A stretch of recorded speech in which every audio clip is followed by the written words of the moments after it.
Shalom. I'm going to give all praises, honor, and glory to Yahweh, Bahashim, Yahushai, Bahashim, Chakwadash. Double honors to the apostles and the elders at Great Millstone, rule well. Peace and blessings to the sincere. Hopefully elect out there doing this work in truth and sincerity. Shalom. Lord willing is edifying, and this is straight to the point. I believe volume 28. All right, and now I'm going to go into this article briefly here, and it says growing pains, Earth population to hit 8 billion next week after tripling since 1950. That's the sun, and that was November 7th, which is today. Okay, I need to go ahead and update my phone. It says the UN Population Division said that by November 15th, the world's population will have tripled since 1950. Now you gotta ask yourself, why are there so many people here on the planet Earth? And the answer is Yahweh Ba'ashim Yahushai is going to do his will in the last days, and we're living in the last days, and pretty much the Most High wants all the spirits here on the final day of his vengeance. So that's why all these souls are here on the planet Earth right now. Okay, some to be saved and some to be destroyed, or the overwhelmingly majority of them, Salakia. And that's the sentiment pretty much that I wanted to hit, because not everyone's gonna perish by the ICBM nuclear missiles that are spoken about to hit the world. But you have World War III, you have famine, you have and other calamities that are going to take out a lot of individuals as well in the last days. So it says, meanwhile, in 8 years' time, the world's population will swell to 8.5 billion, 9.5 billion by 2050, and 10.4 billion by 21,000 or whatever the hell that I can't even imagine of us being here speaking about those who really want to seek the coming of who the world ignorantly calls Jesus, which his name is Yahushai, to make his return. We don't hope to be here for that long, because our expectation is that the Lord's going to come back and make good on all of his promises. It says life expectancy also due to increase to an average 7.2 years by 2050. And even 2050, we don't even want 2023, or we don't even want 2024. All right, because the scripture says we are we're looking towards that.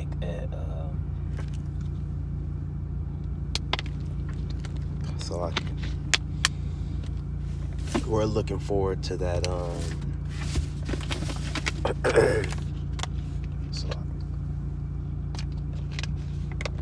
The day of the Lord, the expectation. I'm roughly paraphrasing,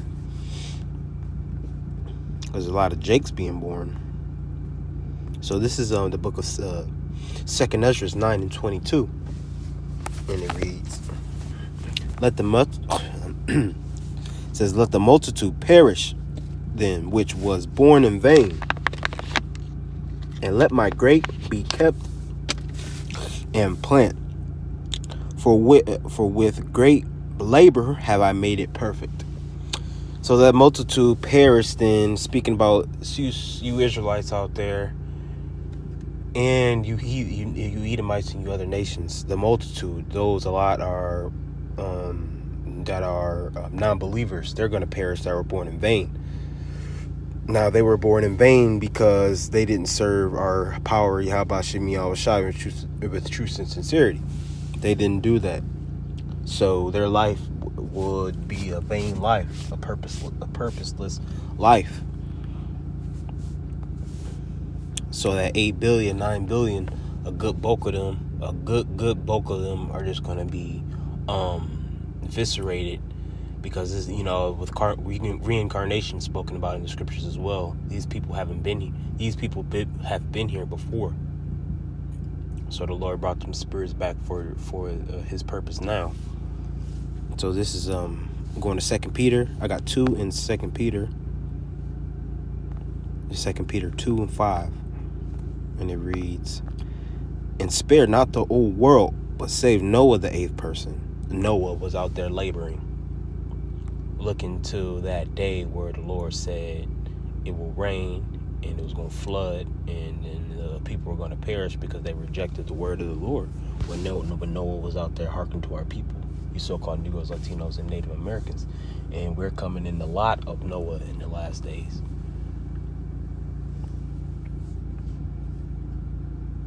It says a preacher of righteousness, bringing in the flood upon the world of the ungodly. So he was a preacher of righteousness.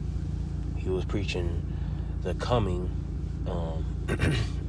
of Yahweh Shai, issuing in the new covenant that's we're coming into, where we're going to be immortal. All right, but Noah seen all the wickedness going on. Now we see that wickedness that's going on. Moses seen it, Isaiah seen it, Jeremiah seen it. Verse 6, it says, turning the cities of Sodom and Gomorrah into ashes, condemning them with an overthrow, making them an example unto those that after should live ungodly, and deliver just Lot, vexed with the filthy conversation of the wicked. And it's where we've seen a lot. So a lot of the things now we know it's wicked, and we abhor it, but we don't get totally messed up in the mind about it. All those certain things, you see it and you're kind of disgusted, and it lingers. All right. And now we're seeing this total faithlessness of you Israelites out there, choosing the side of your oppressor, your oppressor, Esau, Edom, and the other nations. We're seeing that, man. So only a few gonna be saved. The only people gonna be saved out of the coming destruction is the 144,000 elect, and the 1/3, and whoever they may be. And if you're not in that, if you're outside of that, you're gonna have to come back in your lot after the destruction. And so he's saving certain souls for the real destruction, which is the missiles, and then he's saving the souls to be saved. And that's what this time we coming into. That's the real time we coming into. And we're at the door. We're banging at the door. This is 2 Peter 3 and 10. But the day of the Lord will come as a thief in the night. And he's going to catch all them people off guard. By season that go by, they're distracted with other things. They're distracted with these fleshly pleasures and desires, while we're putting off certain things to ultimately serve the Lord, to please the Lord, so he can seal up the elect. Because when the elect is sealed up, that's going to be game over. At the 7th inning on a baseball game, bottom of the 7th, bottom of the 8th, unless it goes into overtime, and that's the ball game. It says, in the which the heavens shall pass away. So the whole earth ain't gonna be destroyed, just certain parts. It says, in which the heavens shall pass away with a great noise, and the elements shall melt with fervor. Talking about the nuclear missiles. The earth also and the works that are therein shall be burnt up. So all the anti-Messiah activity going on is going to be burnt up. All the idols and all the witchcraft and all the enchantments and wicked people who fulfill that are going to be destroyed. They're going to be burnt. 11, verse 11. Seeing that all these things shall be dissolved, what manner of persons ye ought to be in all holy conversation and godliness. So communicating, and that's just not speaking, it's communicating with your actions as well. Ultimately, to do what the Lord do the purpose what the Lord told us to do, and we're doing that as best as we can. Okay, so Lord willing, this was an edifying lesson. Give all praises, honor, and glory to Yahweh, Bahashim, Yahweh Shai, Bahashim, Rachakwadash, the bottom of the apostles and the elders at Great Millstone. Rule well. Peace and blessings to hopefully elect Akim out there. Shalom.